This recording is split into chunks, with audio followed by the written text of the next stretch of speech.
Aujourd'hui, une mobilité est devenue quelque chose d'essentiel dans un cursus académique.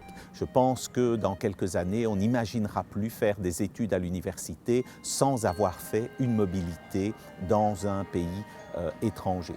On s'est dit que la meilleure manière de faire, c'était probablement de cueillir les étudiants sur l'heure du midi, au moment où ils se dirigent vers les restaurants universitaires, et d'attirer leur attention en leur expliquant ce que signifie une mobilité, en organisant pendant 3/4 d'heure une présentation générale des conditions à remplir pour effectuer une mobilité, et puis en faisant quelques petits zooms, des zooms sur des destinations particulières.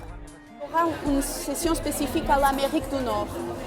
Donc vous pouvez y aller et il y aura aussi les sessions facultaires. En fait, les étudiants qui partent en Erasmus sont beaucoup plus employables que les autres étudiants. Et quand je dis Erasmus, je veux dire un échange en général.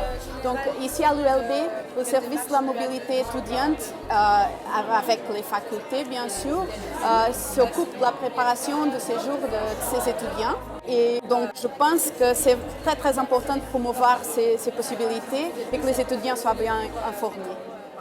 Lorsque l'on prend le top 3 de nos destinations, première destination, c'est l'Espagne, bien sûr, mais la deuxième, c'est le Canada, donc une destination extra-européenne, la troisième étant la France. La France qui est précisément cette année au centre de nos intérêts, puisque nous avons décidé d'organiser une année de la France, une année qui nous permet finalement de mettre en évidence nos nombreuses collaborations avec les universités françaises, en matière de recherche, mais aussi en matière d'échange. Je pense que c'est aussi important de rappeler que même si on a en commun la langue française, il y a aussi une approche qui est différente dans l'enseignement supérieur français, dans les universités ou dans les grandes écoles. Et là, un étudiant disait tout à l'heure que finalement la langue académique n'est pas forcément la même.